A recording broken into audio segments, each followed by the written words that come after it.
kalau kita baru ketemu hari ini, nama saya Gloria Parinusa. Di channel ini saya sering cerita tentang gaya hidup minimalis dan pengembangan diri.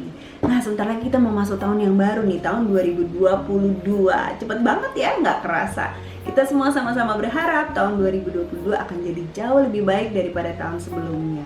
Karena itu hari ini saya mau cerita tentang kebiasaan baru yang akan kita lakukan di tahun 2022. Ditemenin sama teman saya nih, Devi Melisa.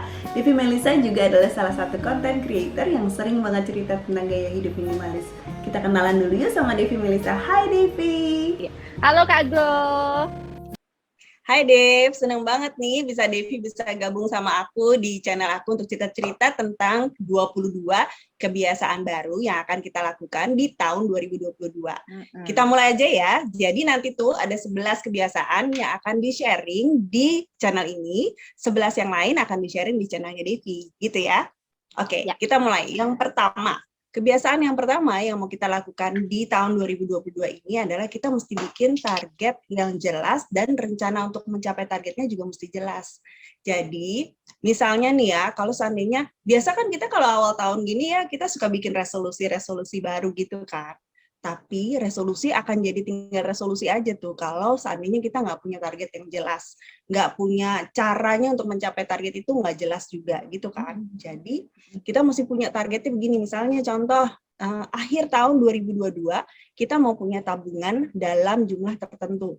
Bikin targetnya itu yang bisa achievable, yang bisa dicapai. Kalau seandainya kita bilang, saya mau punya tabungan 100 juta rupiah di akhir tahun 2022, padahal gajinya 5 juta, kira-kira tercapai nggak?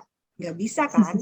Agak susah, bisa aja sih, tapi agak susah gitu. Jadi kita mesti bikin gini loh, targetnya misalnya saya mau punya tabungan 10 juta di akhir tahun 2022. Caranya gimana? Setiap bulan kita nabung minimal 1 juta aja setiap bulan. Di akhir 2022 kita akan udah punya tabungan minimal 10 sampai 12 juta gitu kan. Atau misalnya target kita mau turunin berat badan 5 kilo deh sampai akhir tahun 2022. Terus kita bikin targetnya bulan Januari saya mau daftar lari maraton gitu 42 kilo. Memungkinkan nggak? Kan nggak mungkin ya kan. Jadi harusnya kan kita mesti bikin rencananya yang jelas. Gimana caranya ya? Oh berarti setiap hari minimal 30 menit lah olahraga gitu. Jadi yang achievable, yang pasti bisa kita lakukan gitu. Itu yang pertama. Yang kedua kita dengerin dari Devi. Nah, yang kedua, kita belajar skill yang baru atau keahlian yang baru. Nah, tadi kan Kak Glo bilang berhubungan dengan goal yang bisa kita capai. Nah, di sini juga aku makanya nggak muluk-muluk nih, Kak. Aku saranin kita tuh at least bikin aja satu dulu. Misalnya kayak dari olahraga. Oke, misalnya mau olahraga itu belajar skill yang baru dari situ apa? Misalnya oke, mau angkat beban, misalnya ya udah bebannya berapa. Intinya supaya kita nggak di situ-situ aja sih ya menurut aku. Karena aku percaya sih setiap dari kita tuh punya apa ya kemampuan yang sebenarnya masih banyak yang perlu kita asah ya nggak sih? Kayak misalnya nih aku ya sebenarnya sangat simpel banget sih learn new skill aku nih kayaknya yang mau pertama kali aku capai itu adalah masak. Karena sebenarnya aku yakin setiap orang bisa masak apalagi yang udah nikah sih ya. Tapi arti bisa masaknya itu kalau aku sendiri masakan aku itu bener-bener simple dan jujur aja karena tinggal di luar negeri aku tuh banyak pakai bumbu siap jadi gitu loh Kak. Jadi nggak yang bener-bener bikin dari awal gitu, aku pakai bumbu. Nah, bumbu yang udah siap jadi gitu. Nah, aku tuh pengen belajar lebih banyak macam masakan lah, lebih supaya menunya tuh lebih bervariasi. Jadi menurut aku itu udah salah satu jadi hal yang pengen aku pelajarin sih. Mungkin kalau Kak Glo juga ada hal baru yang mau dipelajarin kah? Mungkin hal yang belum tercapai di tahun 2021? Apa ya, belum tahu siapa, tapi pengen belajar bahasa yang baru gitu. Misalnya bahasa apalah gitu ya. Belum kepikiran siapa, tapi kalau kita belajar sedikit demi sedikit pasti bisa kan. Jadi coba-coba aja gitu. Setuju. Oke. Sekarang kita lanjut ke yang ketiga ya. Nah, kebiasaan yang ketiga nih, kalau tadi Devi bilang belajar skill yang baru gitu kan. Nah, kita juga mesti belajar dari kesalahan kita di masa lalu. Tahun 2021 pasti ada aja kan hal-hal yang kita lakukan yang sebenarnya kita anggap, aduh salah nih, mesti gue nggak begini gitu kan. Nah, kita belajar dari kesalahan. Jangan sampai di tahun 2022 kita ulangi lagi kesalahan yang sama gitu.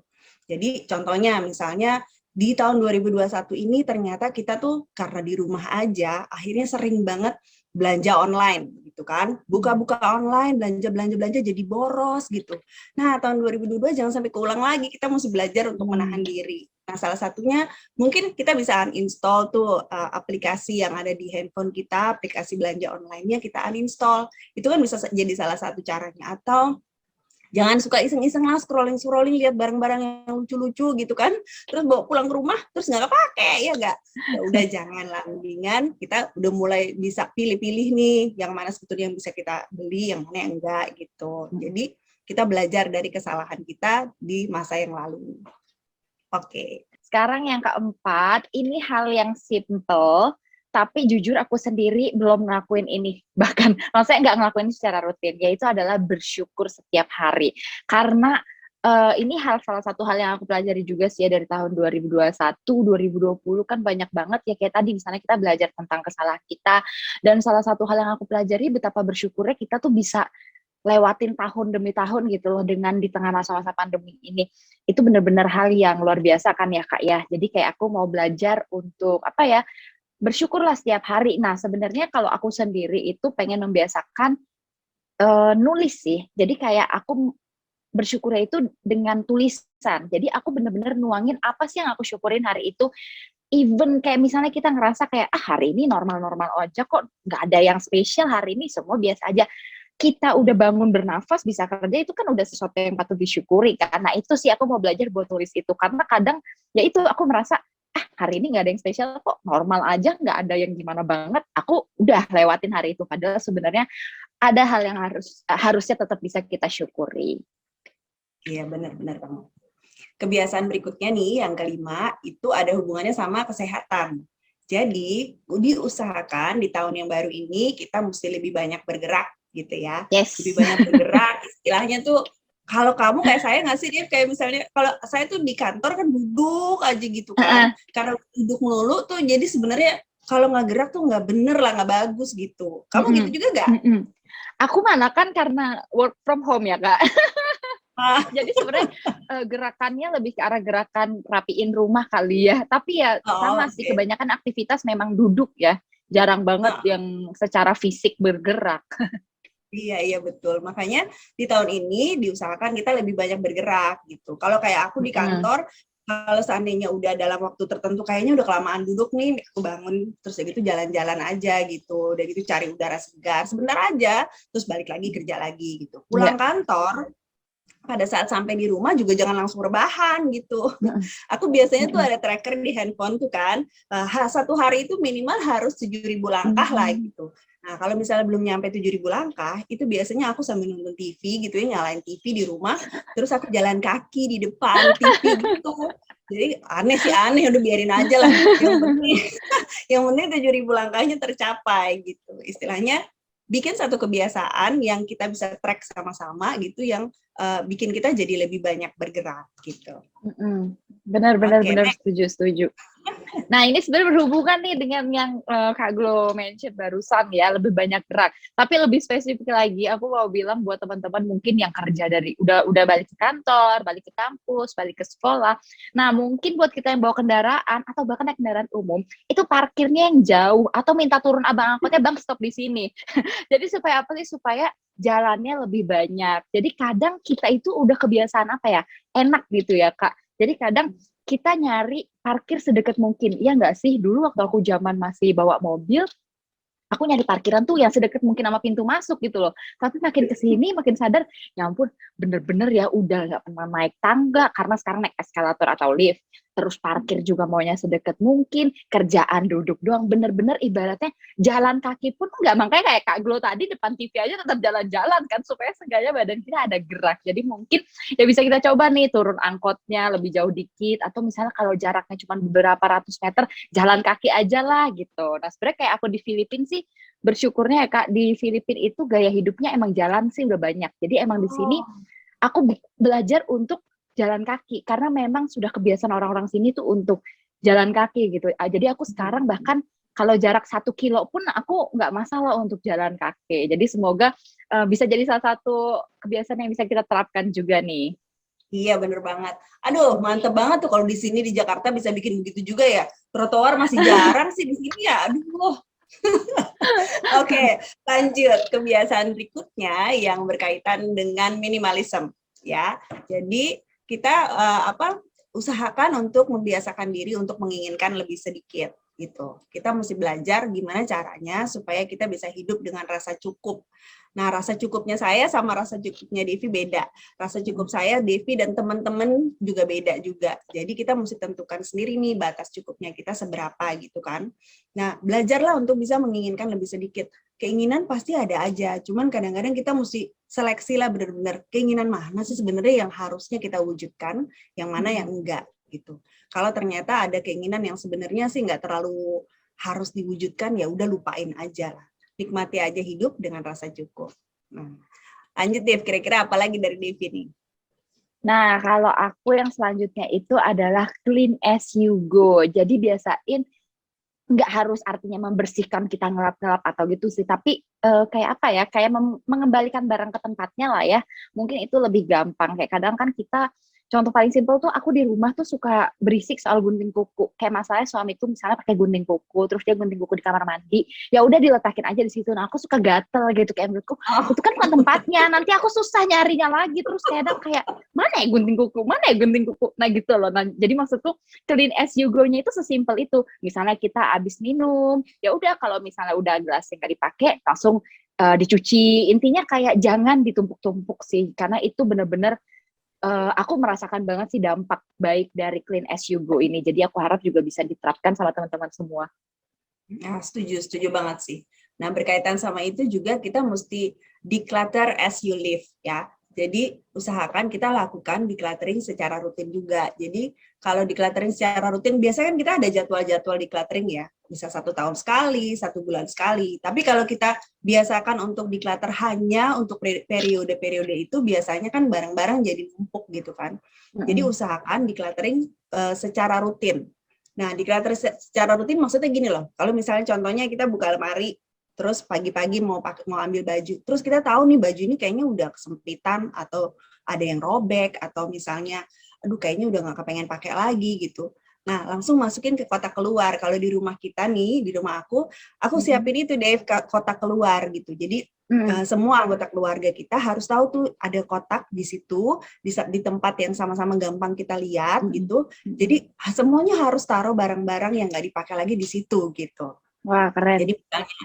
Jadi misalnya saya lagi masak gitu ya, lagi masak terus udah gitu tiba-tiba tahu bahwa ini panci ini udah nggak bisa dipakai lagi, udah coba berkali-kali dibetulin udah nggak bisa gitu. Jangan ditaruh lagi di lemari dapur gitu, langsung aja taruh di kotak keluar atau dibuang sekaligus gitu. Jadi adalah setiap hari ada aja lah hal-hal yang kita temuin, barang-barang yang seharusnya udah nggak kita pakai lagi tapi masih aja kita simpen di situ. Benar-benar. Nah, ini yang mesti kita lakukan. Devi, begitu juga nggak sih?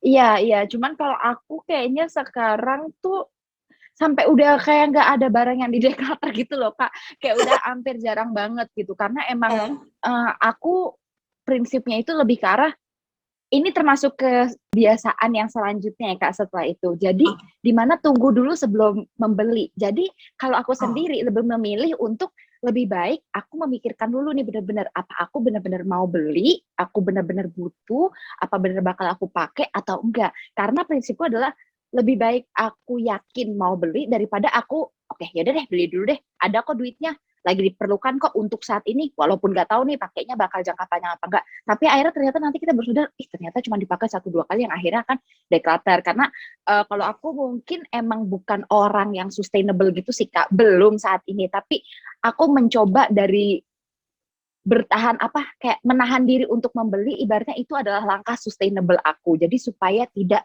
konsumtif, karena menurut aku itu adalah salah satu langkah yang penting dalam gaya hidup minimalis juga nggak sih, supaya bukan cuma soal declutter barang, tapi merubah juga cara atau pola beli kita. Karena kadang orang cuma mikir declutter, tapi itu kayak sebenarnya kayak jadi tanda kutip alasan mereka membeli barang yang baru gitu loh. Karena mereka pikir, udah declutter kok, jadi perlu beli yang baru. Nanti di declutter kok, jadi beli yang baru. Padahal itu kan sebenarnya kalau aku bilangnya ya itu lingkaran setan ya. Jadi akhirnya bolak-balik belanja. Jadi sebenarnya nggak ada tujuannya, makanya orang suka bilang gaya hidup minimalisme cuma pura-pura aja, itu cuma lagi hype-hype-nya aja sekarang. Nah makanya kalau aku sering bilang, makanya yang penting itu rubah mindsetnya supaya kita itu bukan cuma sekedar declutter atau mikirin jumlah barang, tapi lebih ke arah bener nggak kita butuh, bener nggak barang ini bikin kita bahagia, bener nggak barang ini akan kita pakai jangka panjang, bakal berharga nggak sih, maksudnya uang yang kita pakai itu nanti akan berguna nggak kalau misalnya kita tuh kerja di barang, karena uang itu kan sebelumnya adalah waktu ya, dan waktu itu kan nggak bisa kita dapetin lagi. Jadi menurut aku harus hati-hati banget dalam